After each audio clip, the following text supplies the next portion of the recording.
Hey guys, OG Albina here, finally bringing you guys another little Draft League movie. Today we're going to be going over my ORAS Smogon Draft Tour Run. That's a lot of words.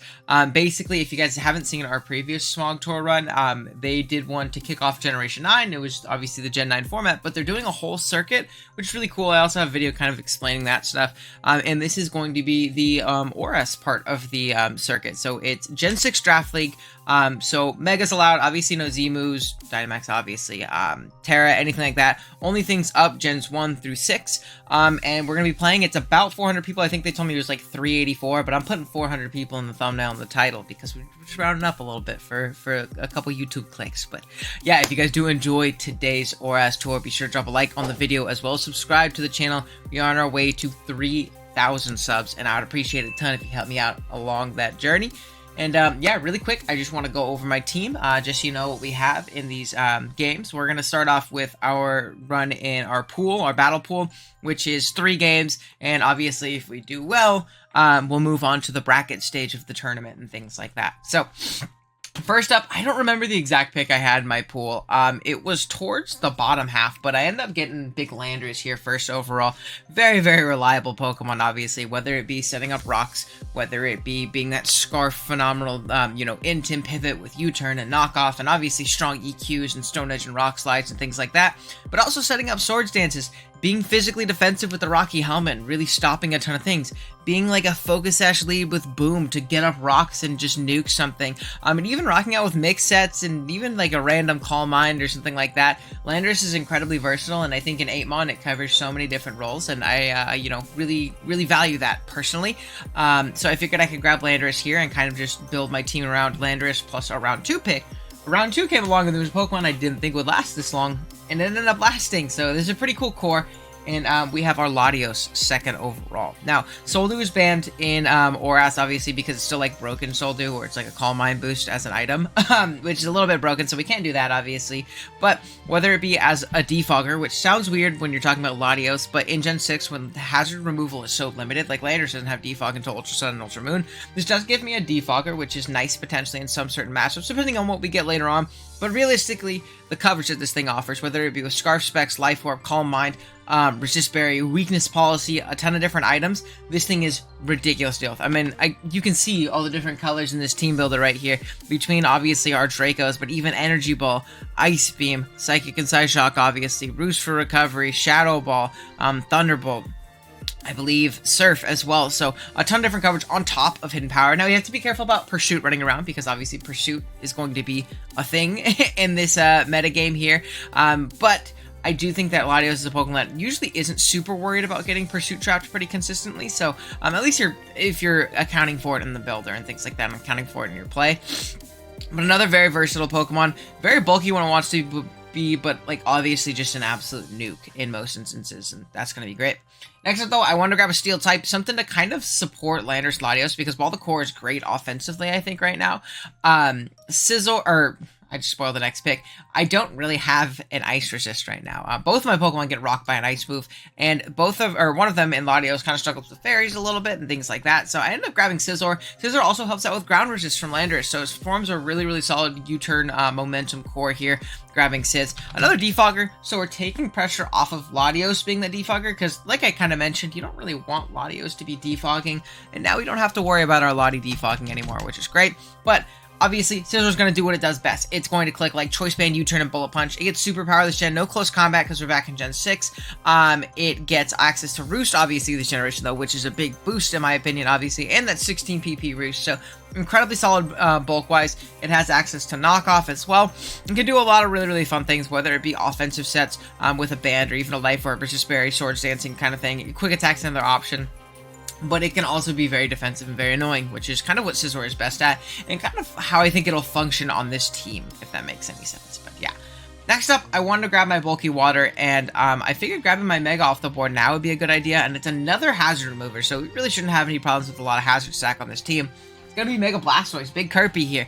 This is a Pokemon I absolutely love. Whether it be how ridiculously strong it is with Mega Launcher and that 135 base special attack, Water Pulses and Aura Spheres and Dark Pulses and even Dragon Pulse and like with that one weird matchup, who knows. And Flashkins are gonna be hurt really, really bad and be really tough to switch into.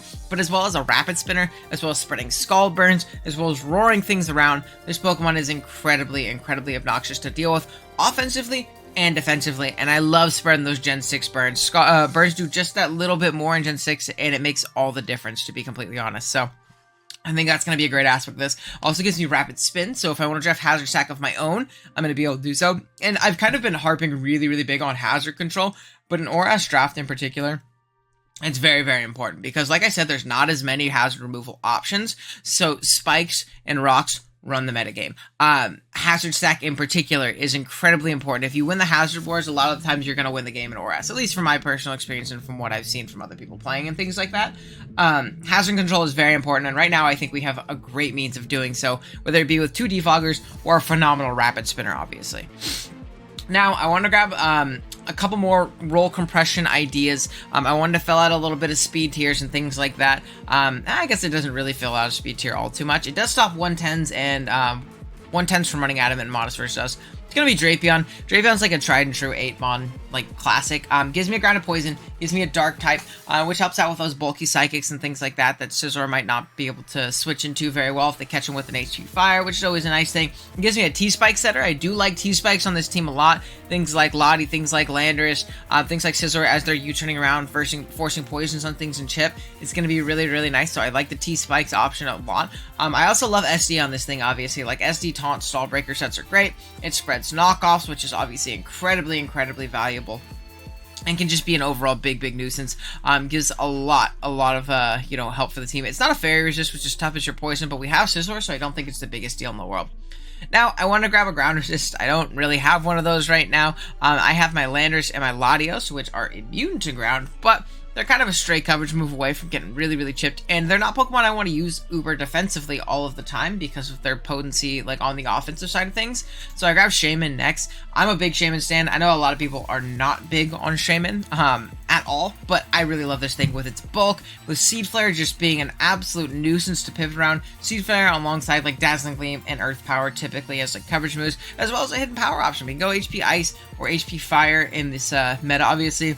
We get Synth. It doesn't get Sleep Powder, which is the dumbest thing to me in the world, but also gives me a Cleric in Aromatherapy. It's a status absorber as well, and it's something to bully bulky waters, because my team doesn't really appreciate those fat waters right now. It's at a Latios, and again, I don't want to switch in my Latios and get Skull Burned on everything, so I think Shaman is actually going to be very, very incredible for this team, and really, really fits a lot of roles well that we really need to cover, so big fan of Shaman here. Then, second to last, because it's only 8-mon, I grabbed a Spiker, because I don't have one yet, and like I said, hazards are very important, so I'm going to grab a Selgor right here. Very, very fast Pokemon, gets up spikes very reliably, great in a lead scenario. It can, max HP final game things as well, really fast Encore. It gets knocked to spread, the losing of items. We can yawn things, we can, like I said, spikes up pretty darn freely, and there are some matchups where this thing is a demon offensively and can just absolutely click buttons between Bug Buzz, Focus Blast, Sludge Bomb, and Hidden Power. It can be really annoying for a lot of teams. U-turn for momentum, a ton of different options, but really it's here to be that Spiker, that all-important, hazard setter to at least force my opponents into, wanting to defog or, obviously chipping things down as we go, which is great. And then lastly, I grabbed my Fairy, pretty budget pick, but a great pick nonetheless, in Granbull. Another tried and true classic, another Intim pivot, so we have double Intim on the team, really, really buffering those physical attackers a ton, which is obviously going to be really, really nice for us. Offensively, can be very strong, 120 attack and phenomenal coverage between Player of Close Combat, Elemental Punches, Earthquake, things like that. It can Power Up Punch, and it can Bulk Up, but honestly, with an AV or with a Rocky Helmet and Thunder Wave and things like that, it's going to be very, very annoying for a lot of teams to try and deal with over the course of the game. So I'm really hoping that Granbull can do well for us. Some issues with the team right now is I wish I would have had a little bit more Wish Pass and sustainability on the team with things like Blastoise and Granbull. I'd like to pass Wishes into them, in particular with a bulky normal that is immune to Ghost, because Drapion is my only Ghost resist right now. Now, Drapion can also Pursuit Trap those Ghosts and is a very good Ghost check, but it is my only one. My team kind of gets cooked by a Shadow Ball otherwise, so we have to be very careful about that. and we only have one Stealth Rocker and Landorus, so we're very pressed for rocks, and that's a bit of unfortunate drafting on my end. That's my bad. I drafted a Steel type that didn't get rocks, and then didn't get another Pokemon that got rocks, so it's kind of just unfortunately how it is. We'll see how it ends up going, though. I like the team a lot. We could jump into our first game here against DJ Sen.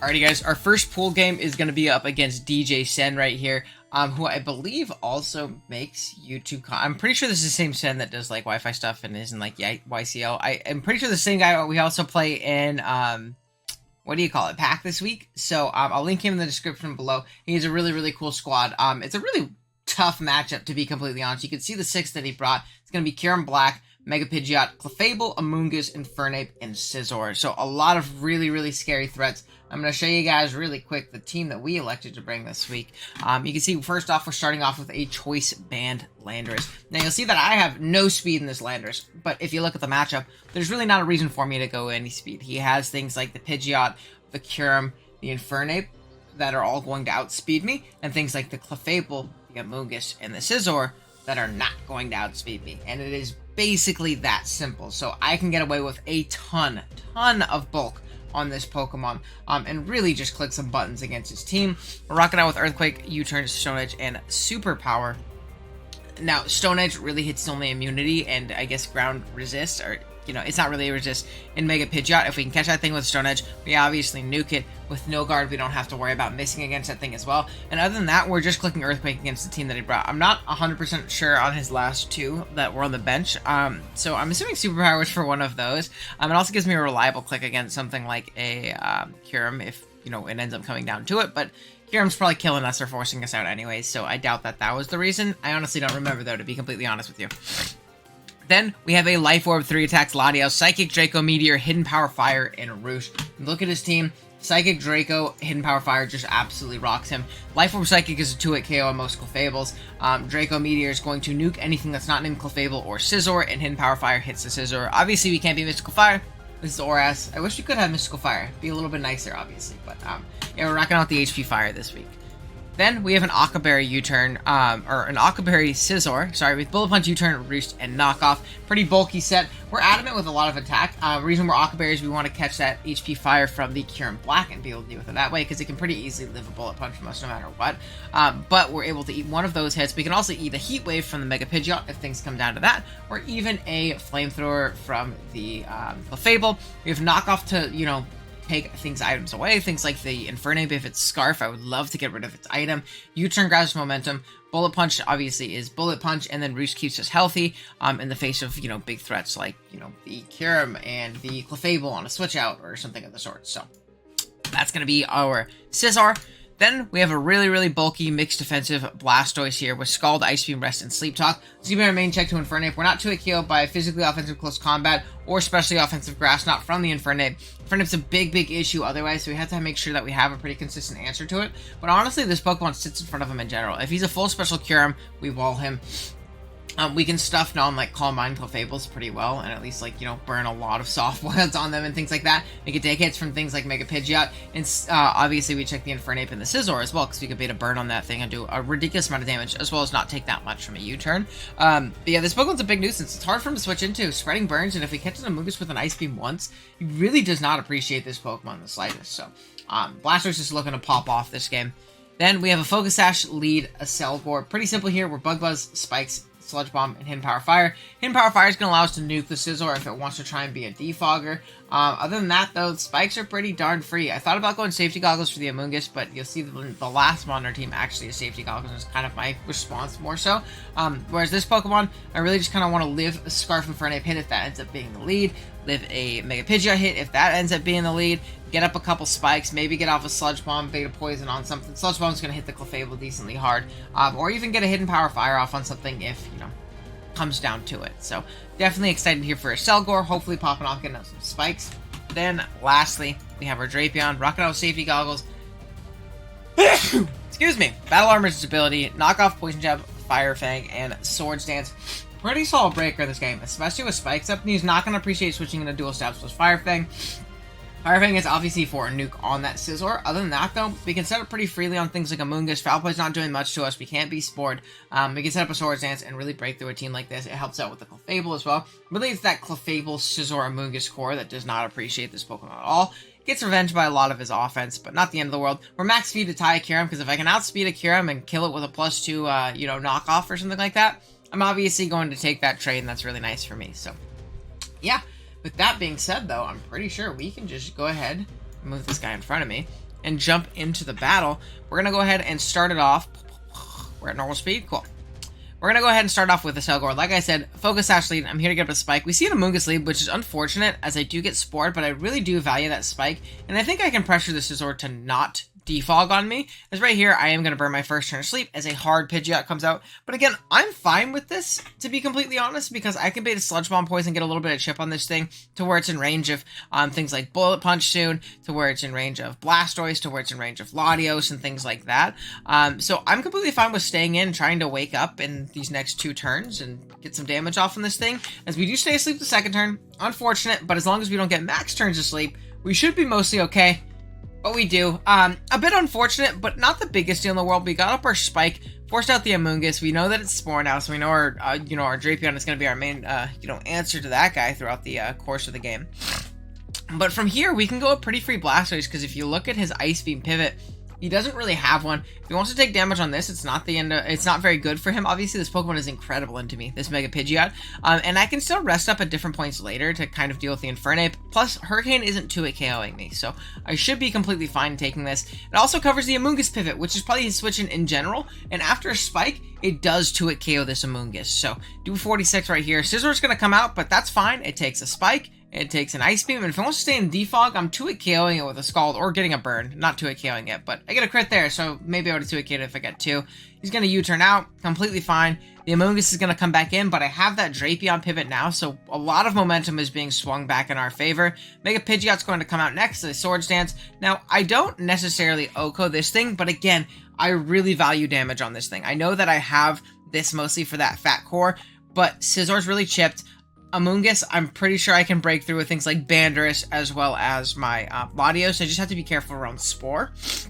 And Clefable, same thing. I feel like I can pressure it with things like Landorus, Latios, Scizor pretty well. I want to get damage on this thing because it's the biggest threat to my team offensively. I want to put it in range of a Bullet Punch. So I figured clicking a Poison Jab here, 1, doing 50+%, but 2, getting off a Poison potentially could be really incredible for me. As you see, I take a lot from Hurricane, but I get a crit on Poison Jab, which is really unfortunate for my opponent. I mean, I'll take it, but obviously I did not OHKO there, and I wasn't Sniper or anything like that. I wasn't Scope Lens or anything of the sort, so that was a very lucky crit, but it was something that I was willing to like sack Drapion for in order to put that thing in range of a Bullet Punch here soon. Put it in range of Blastoise, whatever it may be. So out comes this Infernape right here. I believe I just sack off my Drapion. If he has a Scarf Set and clicks U-turn, I believe it also could have knocked me out and done a ton to Latios. Latios is an absolute monster in this game. I want to stay out of range of Bullet Punch, and I want to be able to kill something when I come in. So it is going to Flare Blitz right here, go down to 79. This gives me my switch into Latios, because if it's Scarf, it dies here, and that's great for me.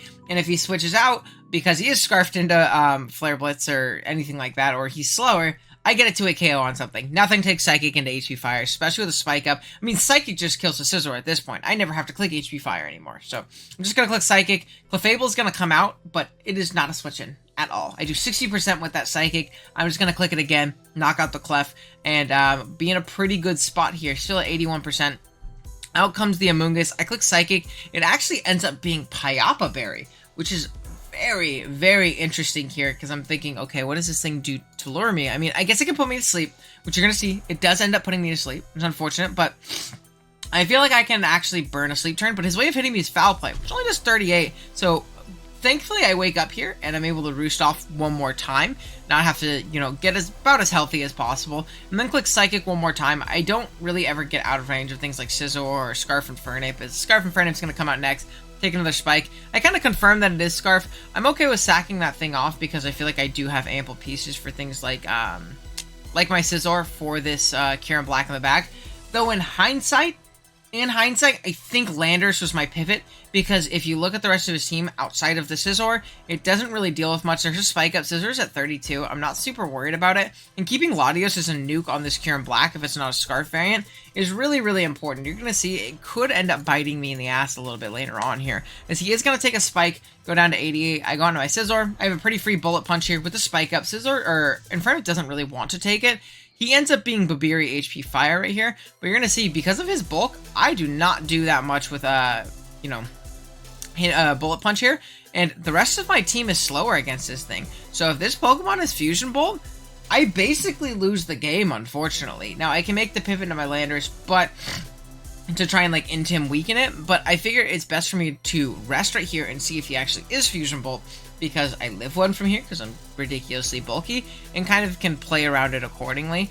So I am going to go ahead and rest, as he does click Draco, showing me that he probably doesn't have Fusion Bolt, or it was getting clicked there. He gets down to -2, and he's going to start roosting, and again, this is really telling me that he probably does not have access to that Fusion Bolt, allowing me to kind of wall this thing with my Blastoise. Again, I think I got a bit lucky in that regards. I think I should have saved my Latios, gone hard Landers, because I did not need it. I'm going to go ahead and I think Wake Up and just click Scald this turn as the Scizor comes in. And because I caught this thing, the game is essentially sealed unless he gets really lucky with like double crits with Dracos. But I can kind of just click Scald right here. I'm not at risk to, I guess I am at risk to a crit Draco right there, but I can't really rest from full, so not really much of a reason. I'm just going to kind of spam Scald, reason being I want to burn this thing and force it into more Roost faster, because I do kind of have to PV stall this thing out of Roost, and then I can kind of start spamming Ice Beam afterwards. I have Landers in the back, which will live a Hidden Power Ice from a Scarf Infernape, like, non-boosting item pretty well. So as long as this thing goes down, even if Infernape comes in and has enough health to beat me, my Landers will beat it in the back. So this is kind of a long process. I'm just going to go ahead and put it on hyper fast. I mean, there's not much to really talk about when it comes to this. I kind of just sit here and rest talk for a while, click some Ice Beams, because once I get the burn on this thing, I don't need Ice Beam for anything else. So I'm just going to click Sleep Talk and maybe, burn some Ice Beams and, really, really chip this thing down. But yeah, we're doing a ton of damage. And once he clicks Draco too, he's going to get to a point where he's going to start lowering his special attack like crazy. And that's obviously not great. Now, if this is Generation 8 or 9, this thing has Freeze Dry, I also lose to it. But thank God it's Gen 6 Kyurem Black and not Gen 7, I guess. And thank God it's not Fusion Bolt. So again, we will take it. We're already down to just one more Roost, so things are looking pretty okay. At this point now, all I want to do is end with as much health as humanly possible when it comes to this Kyurem. I think I rest right here. Yep, as he finally does click that Draco and get nice and low. He sacks off the Infernape on my Sleep Talk, and we're able to win with big Blasters here. So, again, kind of got bailed in that endgame by the Latios after the Latios sack, because he wasn't Fusion Bolt. But you live and you learn, and a win's a win, so we take those. And yeah, that being said, we'll jump on to our second pool game. Alright, for our second game of pools, we're playing against John961 is his showdown name. I think his name was like Jonathan Joestar or something like that on Discord, which I always appreciate as a fellow JoJo enjoyer. But he has a pretty terrifying squad here. We're playing another Kyurem Black, which is always fun, as well as a Skarmory, which Skarmory is a big issue for our team if you haven't noticed. It's kind of tough for us to immediately break through. A lot of our team is stuffed by Skarm. Things like Landers, things like Scizor, things like Shaman and Drapion all don't really appreciate Skarm. The only Pokemon that I have that like objectively do really well into it are things like Blastoise and then Latios if we're like a non-choice Latios. So gotta be very careful about that. Mega Lopunny also just 2-hit KOs my whole team, so we have to be very careful about that guy as well. Lantern can be a bit obnoxious, but between Shaman and Landorus and Latios and Drapion, it should be okay. It's a bit annoying for our Blastoise, which kind of rails otherwise. Sylveon is a bit annoying, and Mew can always be a big nuisance because it can do a million different things versus my team. I'm not super worried about like a setup variant, but like fat, annoying Wisping Mew can be ridiculously obnoxious for our team to deal with. So gotta be very careful about that guy as well. Really quick, gotta show you the team that we are rocking with for this game. We're once again in Akaberry Scizor. This time we're actually a Swords Dance variant, which seems weird against a Skarmory, but I really feel like I can pressure the Skarmory and keep it very low because it has to check so many different things on my team, and if we get rid of the Skarmory, Scizor just wins this game. So that's going to be what we're trying to do here. We have a Scarf Latios. We're tricked just in case it is like a fat calm minding Mew. I want to have something to be able to trick that thing. And again, something like Scarm, if it wants to pivot in, if we can trick it a Scarf, that's fine. Psychic Draco Meteor Thunderbolt is also great. Also gives us one that's faster and can Oko Scarf or a Mega Lopunny, which I think is great, as well as a Scarf Kyurem Black if Scizor ends up going down, or we don't want to use it early because it's our win con. Then we have an offensive Blastoise here, well, kind of defensive as well. Scald, Dark Pulse, Rapid Spin, and Aura Sphere. Hits team very hard. Outside of the Lantern, nothing really wants to switch in and take a Scald plus Aura Sphere plus Dark Pulse at all. Things like the Sylveon don't really want to switch in and take it with, any kind of chip on them, whether we burn it or we poison it like our plan is, which we'll get to in a second. This Pokemon can be pretty obnoxious. It's also a good Rapid Spinner into something like Skarmory, which can kind of set up spikes on the rest of our team forever. Don't want to be Defog Latios, and Defog Scizor loses to Spike Scarm, so want to be careful about that. Then we have a Scarflanders, again, very weird, into the Skarmory matchup, but again, if I can get U-turns on that thing, force it in, be obnoxious, force some pressure on it, I should be in a good spot where Earthquake, Knockoff, U-turn, and Stealth Rock. Stealth Rock is just a force move if we ever find the opportunity to get it up. I don't envision that we ever will, but in case we do, that's nice.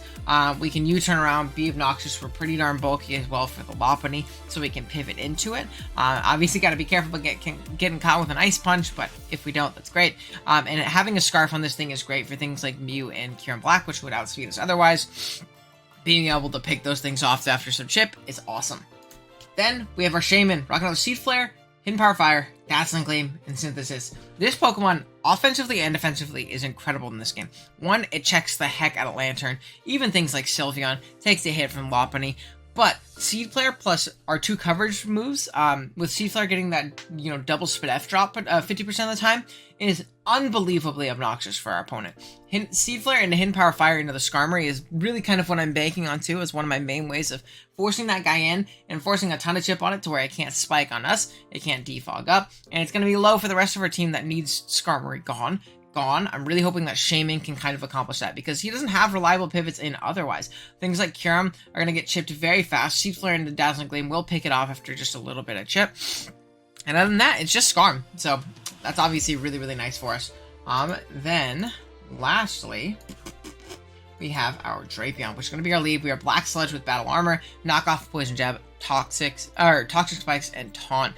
T-Spikes are great here. He doesn't have a grounded poison on his side, and if I can poison things like Sylveon and Lantern and Mew and Kyurem and Lopunny, we're going to be in a phenomenal spot. Again, we got to be careful about Swarm defogging. It's not going to be able to defog on our Drapion, though, because we will be able to taunt it. We spread knockoffs, get rid of items, get poisons on things, and just act like a general nuisance, and we should be in a good spot to, win this game with something like Scizor, something like Scarflanders, and even something like Scarf Latios. So pretty interesting team, obviously, with a double Scarf, and kind of, it seems like a negligence of Skarmory, but trust me, there's a plan in place. We kind of know what we're doing somewhat a little bit.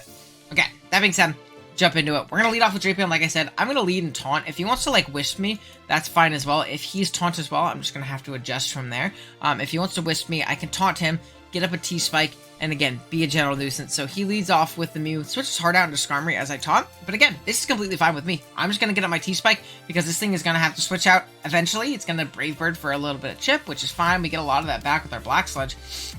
But when something else comes in, it's going to have to take a poison, and Mew comes hard in. I'm expecting a pivot out, and I don't know why Mew came in, because I was just going to get a knockoff on this thing, get a read on what its item was, and get rid of it. I knew it wasn't leftover, so I assumed something like Rocky would be nice, and getting rid of that for something like Landorus U-turning around, something like Scizor U-turning around, is going to be paramount and incredibly important. So I just click knockoff. We're able to catch this Mew instead, though, which is awesome, and at this point I realized, I can get up a second layer of T-Spikes and really, really put a timer on a lot of these Pokemon. So I figured, hey, why not? We'll get up another T-Spike. He does soft boil this turn, but that's fine with me. I'm just going to taunt him this next turn, because I can taunt him.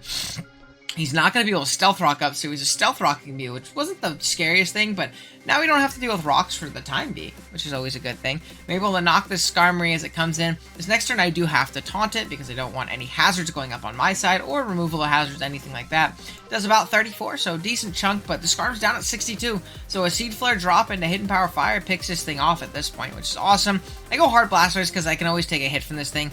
I'm just going to go ahead and click Dark Pulse on this Mew double in. Again, completely fine with me. We're able to pick it off, and I can live any one hit from everything and just Rapid Spin, which means no rocks on my side of the field as long as he's not double rocks. Kyurem comes in, gets poisoned, or I guess toxic, as we do get a rapid spin off on this Fusion Bolt. I'm going to go hard Scizor. I know I take Fusion Bolt into HP Fire due to my Aqua Berry, and I can get Roost off on things like the Lantern, especially a little bit later, as he is going to switch hard into it. I get a U-turn off for 40%, which is incredible, and this is that position with Shaman that I'm talking about right here. This is such a free Seed Flare. With this Kyurem down at 79% and Poison, if I get a drop, it's not looking good for him. Same thing with Skarmory, 62%. I get a drop, not looking good for him. So I am going to click Seed Flare, do 17. I do, however, get the drop, which means I have a Hidden Power Fire. I don't need to, play around this too, because whatever comes in is either already poisoned or getting poisoned. So I'm in a pretty good position at this point. We take out the Skarmory, no hazards on our side of the field, the rest of the game. We get a little bit of a poison on this Lopunny right here. It fakes out, but I know I live another one, so why not just click Seed Flare? I could have clicked Dazzling Gleam, but I figured maybe like a Sylveon pivot would come in. I don't know. Seed Flare probably did a little bit more as well. Dazzling Gleam was probably my click, but nonetheless, I am going to pivot out into my Blastoise on this Kyurem. If it's Scarf, Ice Beam looks like it's a roll to 2-hit KO me, and if it's not, that's fine. I get that information, I get into Scizor, and I can pick this thing off with a Bullet Punch, and I'm looking pretty okay. So regardless, I am just going to go Blastoise here. I believe he pivots out into Sylveon. I click Aura Sphere to not heal the Lantern if that wants to come in, but being that Sylveon was the pivot, I'm fine with just staying in. I'm going to click Scald, get a little bit of damage off, and get some free momentum out here into my Scizor, and just click Swords Dance at this point. There's not much that can really deal with this Pokemon at this point. I live a Hidden Power Fire due to my Aqua Berry at this point as well, so I'm just going to be able to pick this thing off with a Bullet Punch. This also makes it to where Scarf Draco Meteor is a KO at this point, so I'm really, really looking good regardless. Lantern's going to come out next. It's going to Volt Switch out as I click Roost and get, all roosted up. As the Lopunny's going to come out next, I'm fine with just clicking Bullet Punch. I don't get the KO, but they miss High Jump Kick. Now, again, this looks pretty lucky, but trust me, I don't think this really mattered in the long term of things. This thing is dead. I just come in with Landorus and click Earthquake if the Lantern comes in and kills me. If the Kyurem Black comes in and kills me, I just go into my, or after he kills me, I just go into my Latios and I click a button there. I have plenty of sacks. Everything's poisoned. Everything's low. I'm really not all that worried about this endgame. This really helped out with my differential, but I don't think it mattered in the long run, and I kind of said that in the chat. I think he, kind of agreed. This next turn, to save differential, I am going to Roost and then Swords Dance again. Reason being is I want to shoot this thing down with Poison. I want to put it in range of Bullet Punch plus Poison, so I don't have to U-turn out and don't have to risk a Draco miss to get good differential. Figured Scizor might as well get the win right here. I believe this next turn I am just going to click Bullet Punch, because Bullet Punch plus Poison, takes him out from here, and I live any kind of Scald besides a crit, so even then, I think I might have lived a crit from there. And then out comes the Kyurem. We're going to be able to Bullet Punch, take it out, and that's basically it. That's a wrap. So we're able to take this one home here. We're going to move on to the brackets portion of the tournament. One, because we're 2-0 and, pretty good differential, especially with this win. But also our third opponent ended up forfeiting. It's just kind of how it goes in these tournaments and things like that. People miss times and are a little bit more busy. So, or just kind of drawn a little bit more. So we're able to move on 3-0. We got a bye round 1, which was top something. I don't remember. We got a bye round 1 because we were 3-0. Round 2, though, we went up against Zibs, or I guess it's round 3, because this is round 1. Round 2 is the first round of brackets. Round 3, we went up against Zibs, Strike 'em Down. We'll be right back with that one. Already our first game of brackets against Zeb, Strike 'em Down. You can see the team they have above me. They have Oras, Mega Gardevoir, which is a big, big issue.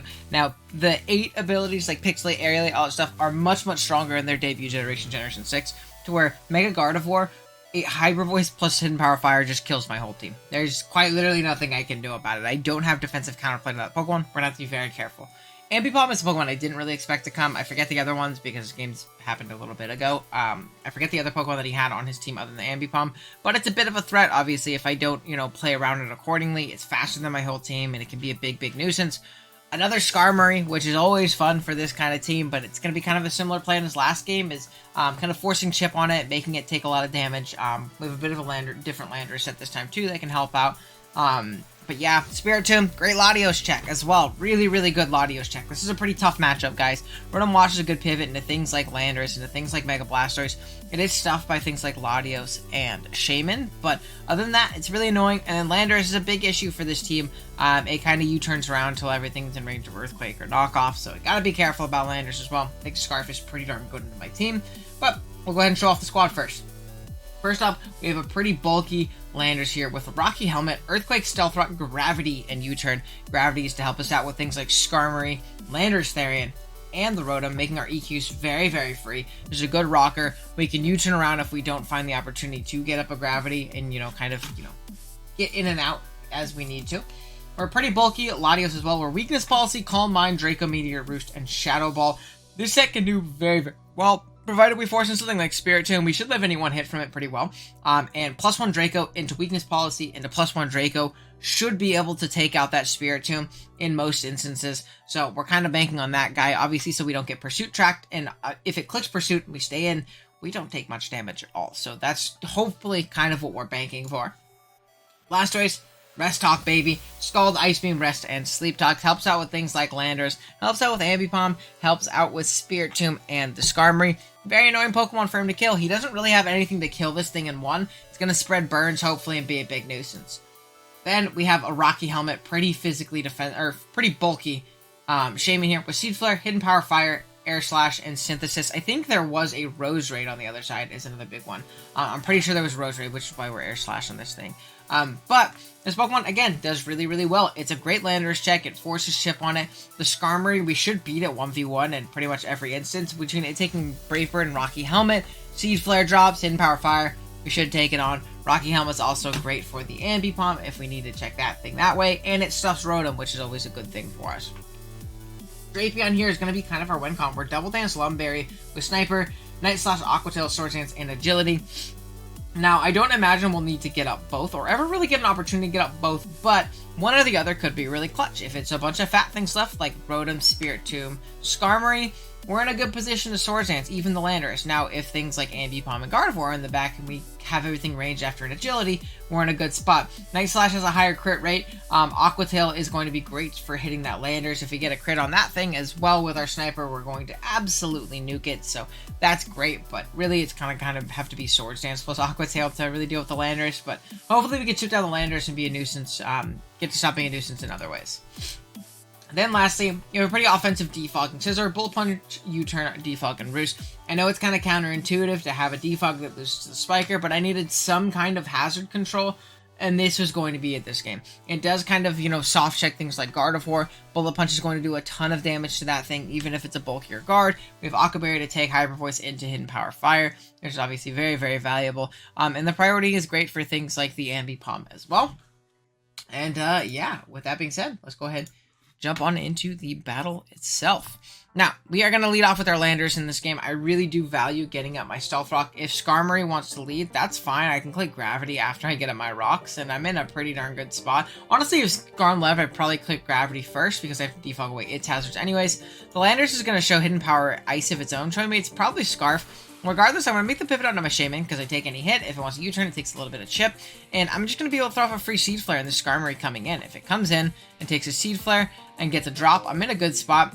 Regardless, though, I'm just going to click Seed Flare again, which seems weird, but one, it covers this double out. But I'd be lying if I said that's why I made the play. The reason I made the play is, again, because I'm Rocky Helmet. If he Brave Birds, takes another Seed Flare and a drop, and whatever it is, Skarmory's basically a dead Pokemon. I don't take all that much from Brave Bird. I can kind of just synth up afterwards, to be completely honest. And I can always get a synth off in the front of something like a Rotom Wash, or something of the sorts.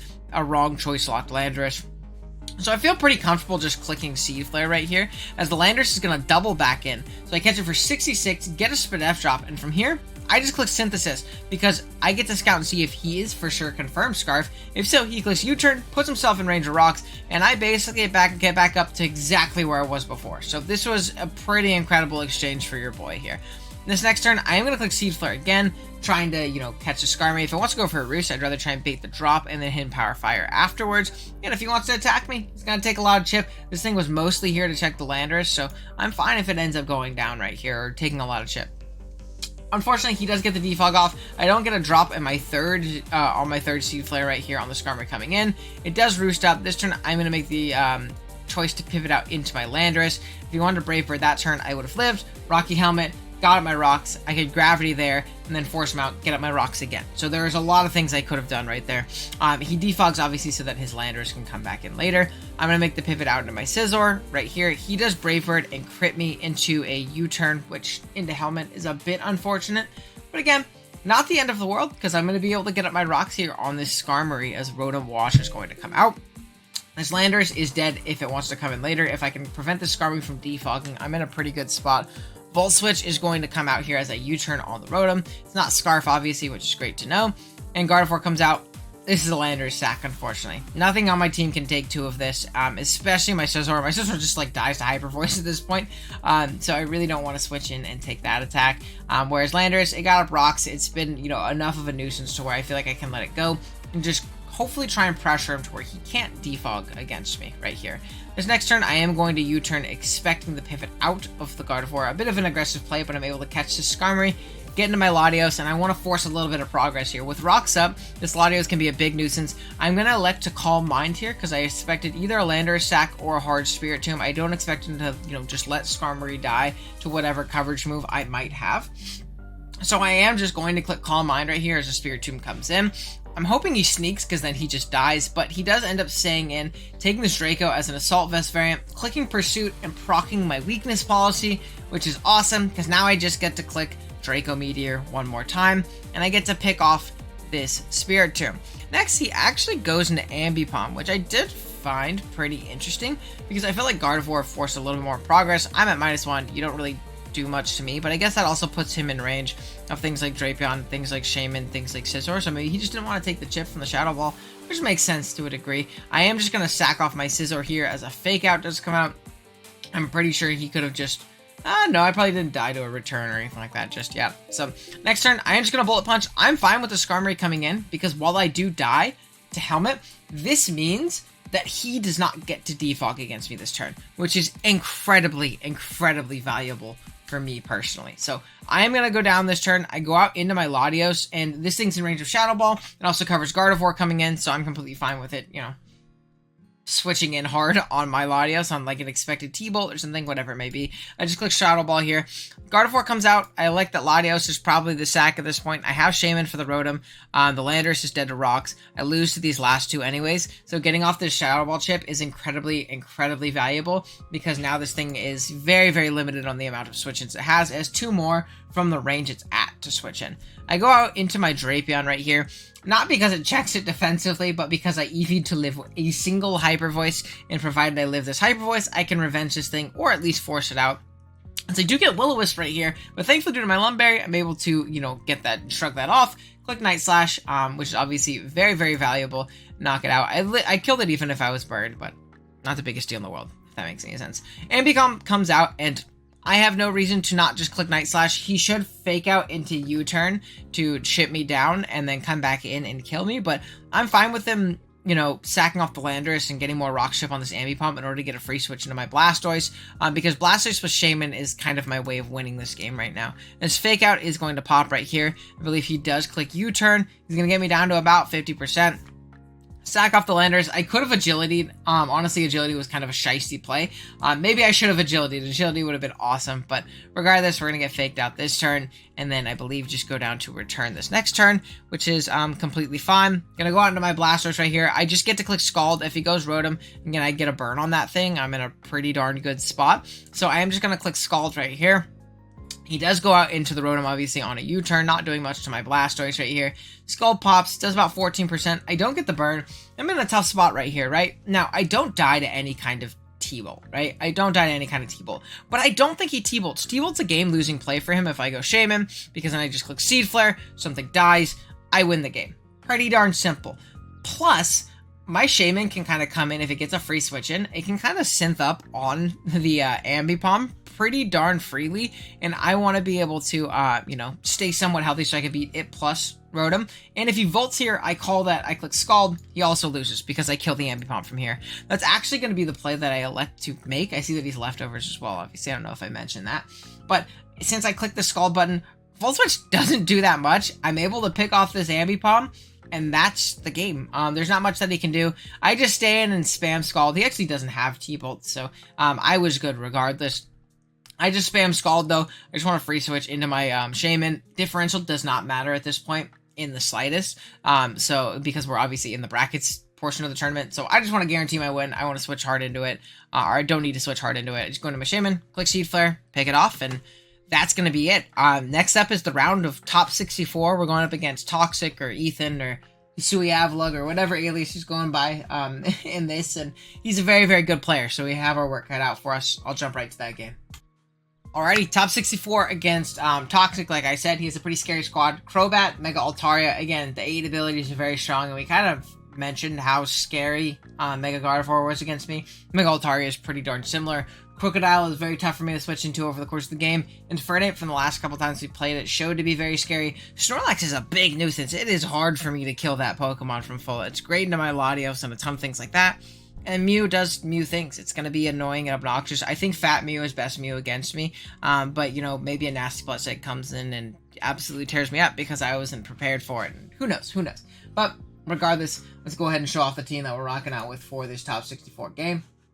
First up, we have our Landorus Therian. We're a Choice Scarf variant in this game. Choice Scarf is pretty incredible in my opinion. It outspeeds a +1 Altaria.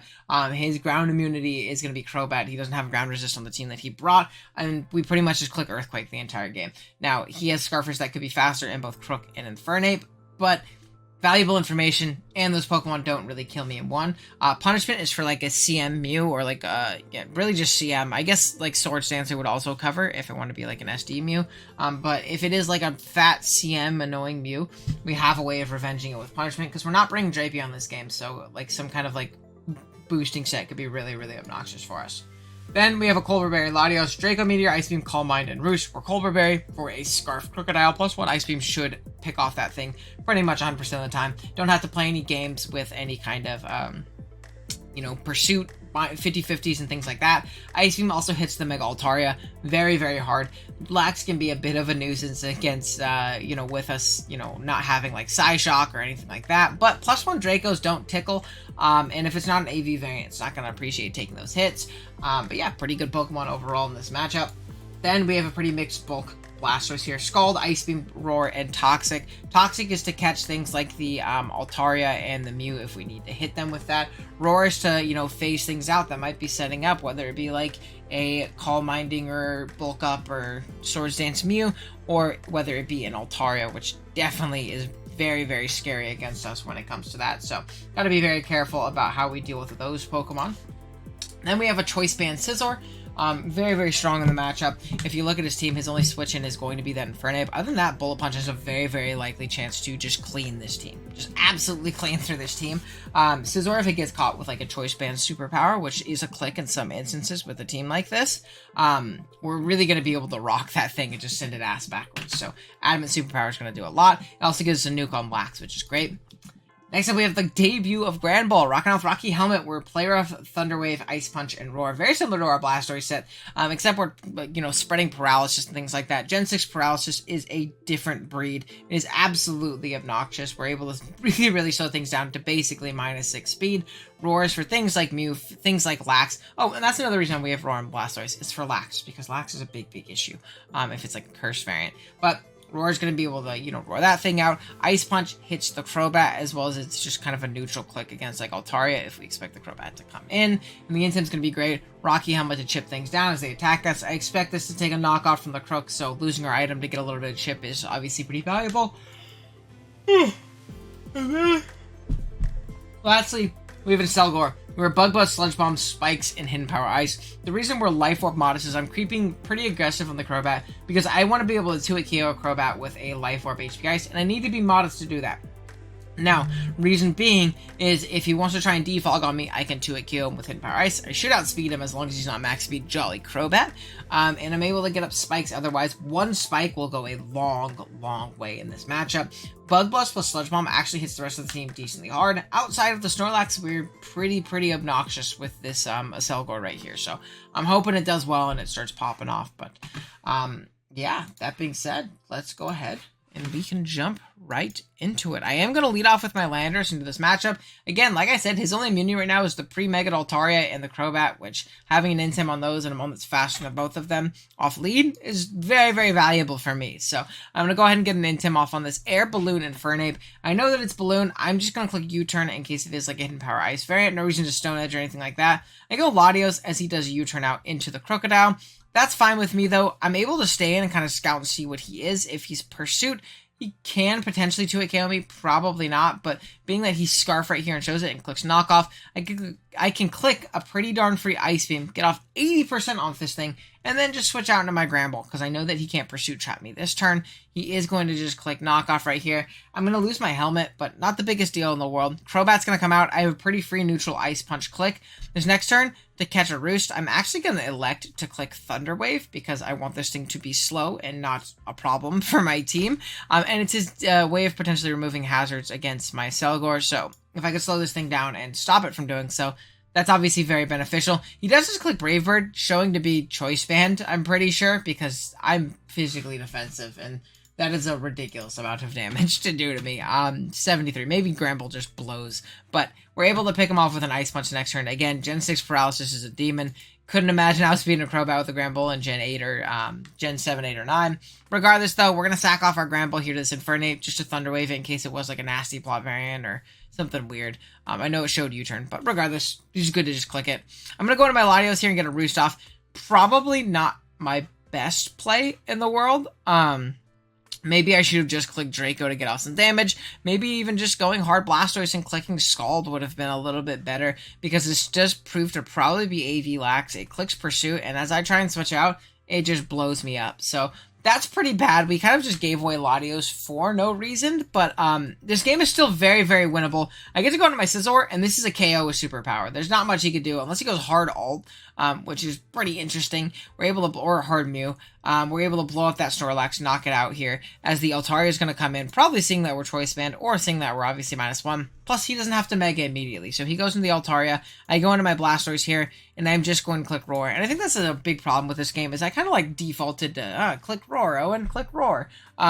Or I didn't attack enough, you know what I mean? Because I feel like Ice Beam would have done a ton to this. You're going to see that +1 Facade doesn't really do anything, and I roar out into the Infernape, and didn't really get any damage on the Altaria. You're going to see damage on the Altaria later would have been incredible. Same thing right here. I kind of overplay with my Blastoise. I'm like, he's going to pivot out. I'm going to click Toxic and try and catch something. He goes in the Infernape. He just clicks Grass Knot. If I Scald here, this endgame is so much easier. Look at my Choice Band Scizor when this Infernape is gone or low.